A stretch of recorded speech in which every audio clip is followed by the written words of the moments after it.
Hey, my name's Jonathan Hedel and I make music as Pink Buddha, and my channel is all about the process of making music. This particular video and this series is called Force Fridays, where we look at tips and tricks on how to better use the force. If you've missed the other ones in the series, you can click up here on the playlist to catch the rest of them. Today's video is going to be all about timing correction, which is Akai's word for quantize. I'm not sure why they didn't just choose to use the word quantize and came up with their own version, but it is what it is. But maybe a better way to describe today's tutorial is that it's about a question: to quantize or to not quantize. That's what I'll be exploring today in terms of the context of the force. And before we jump into the specifics on this, maybe it's important to step back and just ask this question: why do we even have quantization or timing correction in the first place? Because until recently, when we had a digital audio workstation or a DAW, quantization or timing correction wasn't even practical. You just simply had to be a good musician and you had to do multiple takes until you got it right. And now that it's become so easy to do, it's everywhere. And this perfect timing has become kind of a standard way of approaching things. And in that, I think that there's a really big risk if you use 100% quantization on everything you do, that your music is going to sound too perfect and inhuman, because humans don't play perfectly on the beat. Even the best drummer, if you were to actually take the recording and look at it, there's going to be slight variations in how they're playing on the beat. Now, I totally agree that there's a certain sound to an absolute exactness in a drum beat that has a certain appeal to it. It's kind of that drum machine sound. When you used to have an old school drum machine, you just pressed play and everything came out perfectly on the grid. But frankly, perfect quantization is actually the easy thing to do. You could just put it on here, turn timing correction all the way up to the top, leave it on everything you play, and you got it. So there's not really much to teach you about how to use that. Today's video is about how to use timing correction in a more subtle fashion. And I think that there are two main ways that you can approach this, which is to either play your beats in or to program them, and we're going to talk about both. Well, you probably aren't going to be surprised to hear that I suggest that you just learn to play in the beats, the whole thing.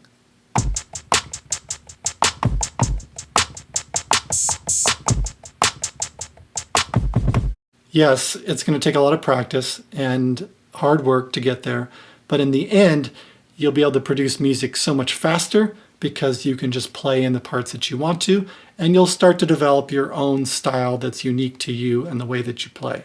Now, it might surprise you to hear that it actually took me a while to get good at finger drumming. I'm originally a piano player, and it was just really different from what I ever had learned and practiced in the piano, and it was hard. It took me a lot of practice and a long time to get there. And I'm actually making a video, if I've already made it, it's going to be linked to up here, about some finger drummers that really influenced me on developing my own style and getting better at this. So watch that if you're interested in learning more about it. So if you're a total beginner and you can't do two hands at the same time without completely falling apart, there's still a way that you can play the beat and get that human feel to it. Let me show you how. First of all, get your drum track up and running, and then insert a clip on your drum track. Hit the clip button, and then I'll just do 4 to start with, create new clip. So now that you're here, when you start recording, this is just going to continue to loop, and you can add parts one at a time. And here's how that can work. I'm going to go to Shift and Timing Correction, TC down here, and turn this off for now. I'm going to choose the time division to be off because I feel like that's faster than moving the strength up and down. I'm going to click on Do It. So when I start recording, now the meter is going to go across and we can start to play in a beat. And I would just encourage you to do one part at a time. Just do the hi-hat to start with.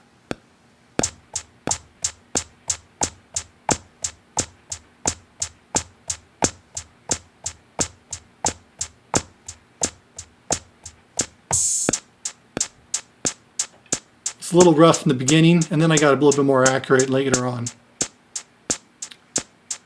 Now let's add the bass and the snare part.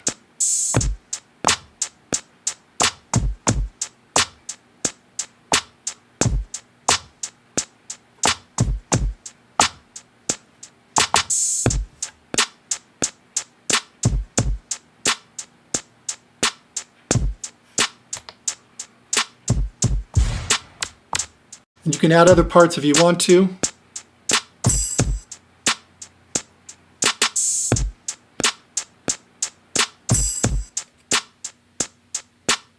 Now, if you're a total beginner and you've made a lot of mistakes with your timing, it's going to be too much work to go through and try to find all your mistakes and correct them. So you might want to just apply timing correction to the whole group. Go back to timing correction, go to 16th notes, and then figure out the strength that you need to apply to get it to be closer. And here's a little trick. You can apply timing correction more than once. So I would recommend starting off low, maybe only at like 50% strength. Go ahead and click Do It. Go back and listen to your beat and see if it got better.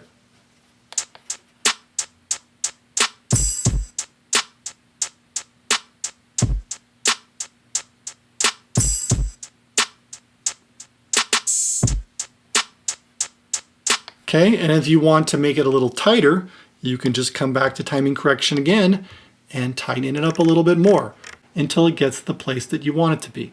So you can go to events, all of them, and just keep making the strength higher and higher until it gets closer to where you want.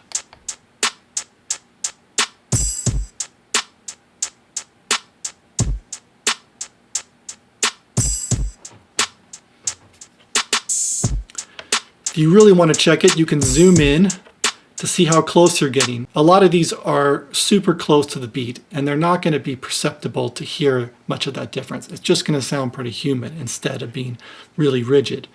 And let's see, I was at 81%, so which is to get it to sound well played instead of like a drum machine, unless you want it to be like a drum machine. But most people are trying to just get something sound professional than they are trying to replicate a drum machine.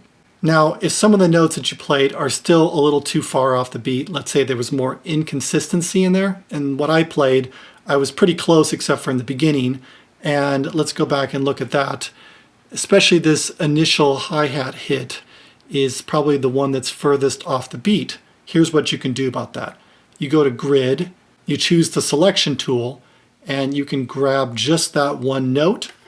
I can go back to timing correction, and down here where it says events, it says selected. Now I can just tighten up this one particular note and hit Do It so it's more on the beat.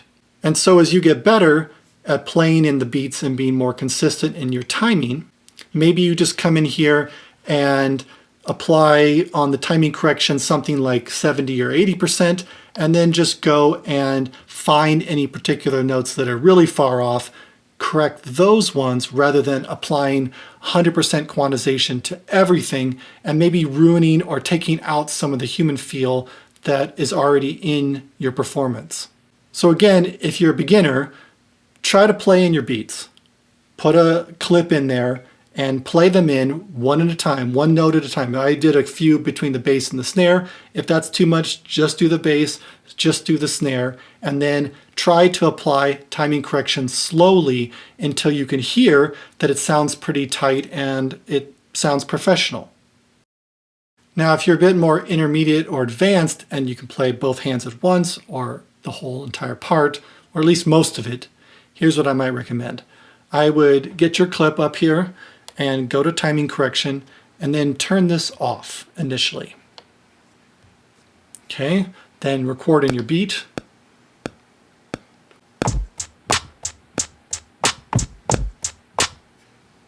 Try it again.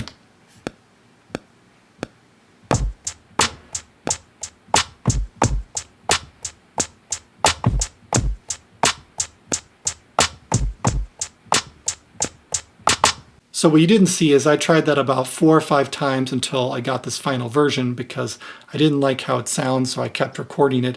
Didn't make you watch the whole thing, but you don't use timing correction. You play it in, you listen back to it in the rawest form, and you get some sober feedback. It's like, ooh, that was pretty far off. And then you try it again, and you see how close you can get by your own performance. That's how you get better. Then you use timing correction to help you improve a little further rather than using it as a crutch. And so let's take a closer look at this. I can zoom in here and see that my hi-hat for the first measure is pretty off. Let's scroll over. Second measure, Hi-hat's pretty on, so is the rest of it.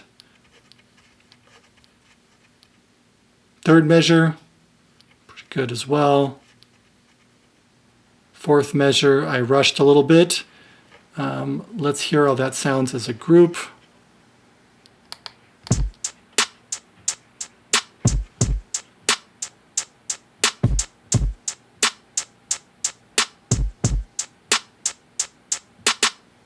So where I think it sounds the worst is kind of right in this section here.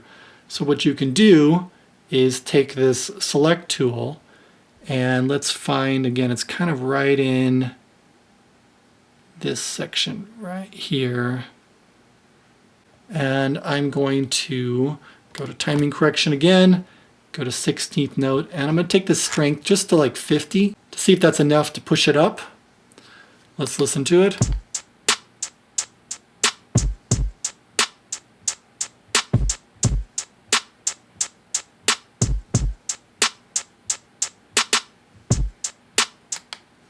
And this last part I kind of rushed as well. Actually at the beginning here, I'm going to tighten this one up a little bit more as well. So select these beats that are a little bit further off, go to timing correction, and turn the note up a little higher. You can also do this manually by selecting the note and then going to nudge and then using this dial. Whoop, that was way too much. It's because it's on timing correction, so I got to turn that off. And now when I nudge this particular note, it's going to move in just smaller increments. So you can come in here and make some subtle adjustments on these notes by doing this approach. So if I wanted to continue to look at some of the parts that I thought worked well, God, the ending is really rushed. So I'm going to select all of these and I'm just going to nudge them over to be a little after the beat like that, because I think that's kind of the more laid back feel that the rest has. These particular notes here are a little rushed too, so I'll scoot those over. Now let's give the whole thing a listen. I'll zoom out.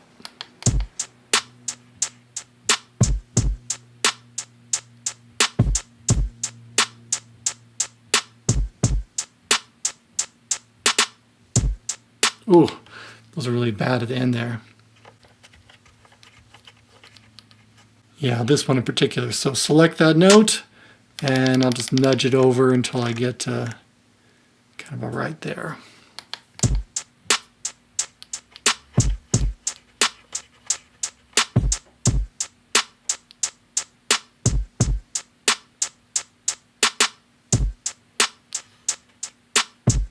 That note right there too.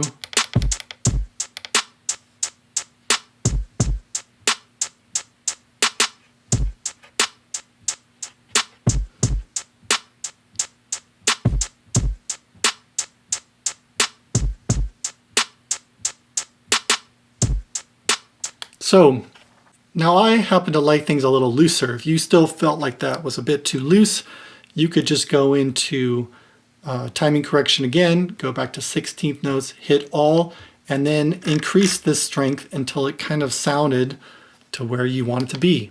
And if we were to go in and really zoom in on these, you can see that they are extremely close, but those small nuances are what will give your music a more human feel to it, rather than sound like it was programmed in by a robot. Now, if that sounds like way too much work to go through there and make those subtle adjustments to each one of these notes, you can also take a different approach, which is to go to timing correction and just leave it on a lower strength whenever you do your recording. So if I was going to make a new track here, go to Matrix, actually on Launch View here, I'm going to make a new track here, inserting a new clip to 4 bars. One nice trick is if you push knobs and hold that down, go to screen and come back to your note view on Matrix here. The timing correction's already going to be on one of these knobs, so you can quickly just adjust how tight you need that to be. You can put the swing in there and the timing correction, so I use this a lot.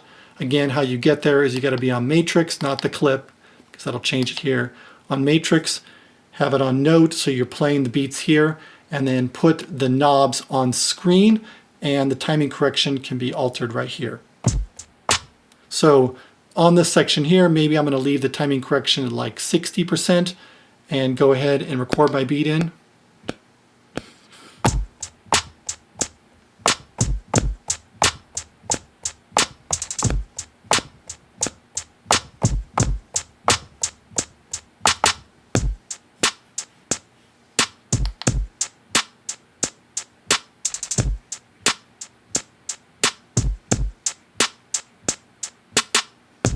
So besides a couple of mistakes in there, that's a faster way of doing it if you don't want to go in and make those subtle adjustments to individual notes. What I encourage you to do is to see what's the lowest amount of timing correction that you can get away with before you play it in and your beats sound professional. So to summarize, why I recommend playing in your beats as much as possible is because it allows for there to be subtle variations in the timing, as long as you're not doing 100% quantization. And also there's more subtle variations in the velocity, and that will help your music to sound more human and less robotic. Now, if you're someone who doesn't like to play your beats and you grew up on programming them on a drum machine or something like that, you can still get some humanization to your playing. And the first way that I'd recommend how to do that is you insert a clip. We'll go ahead and do that now for 4 bars, just to keep it short for this example. But if you're using this technique, I would actually recommend doing 8 or 16 bars just to give yourself more space to have variety. And then I would go to the R button. And if you push Shift in the R button, you can change this to note repeat, which works great on drums. I'm going to close. So now when I'm holding this down and I'm pushing play, it's going to have a steady beat already kicking out. So obviously if you're using the no repeat, it's going to come out with perfect timing. But what it does allow you to do is by using the pressure, you can change the velocity. So once you start recording,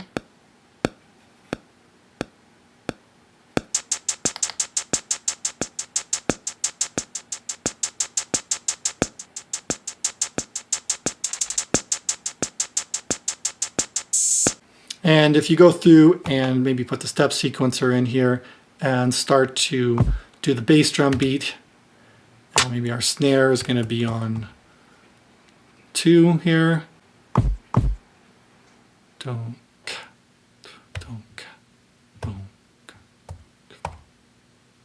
This.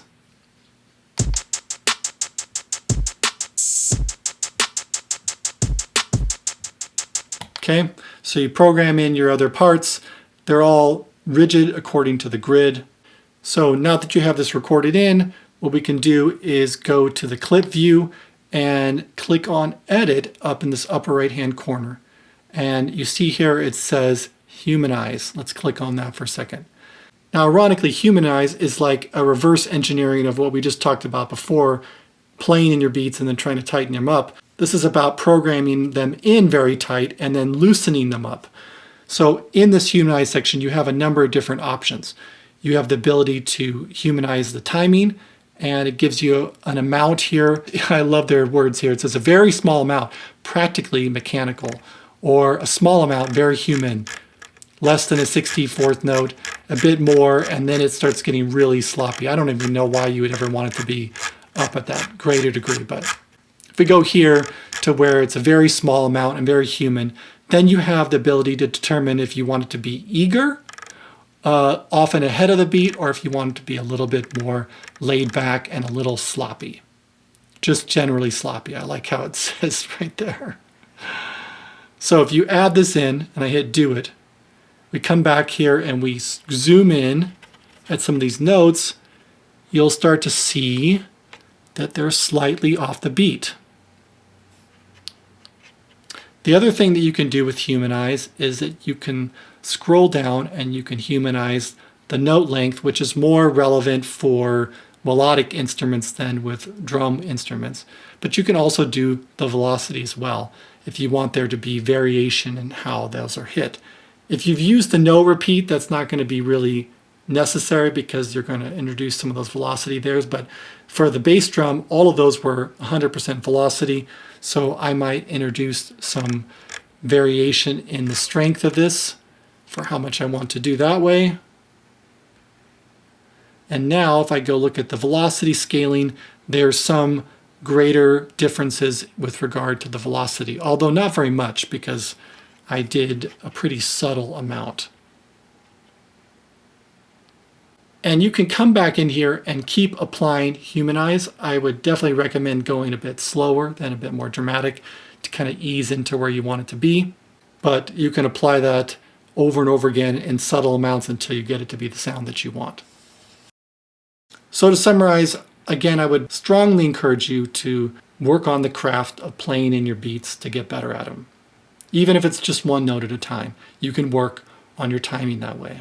And if you're going to program them, do a slight amount of humanization so they're not just overly exact.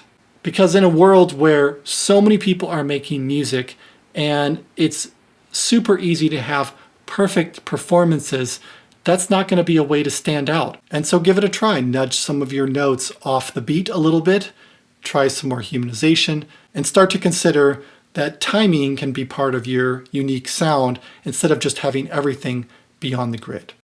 So that's all for today. If you found this video to be helpful, considering hitting the like button, and if you want to catch the other ones in the series or other videos that I'm going to put out about music production, consider hitting the subscribe button so you don't miss out.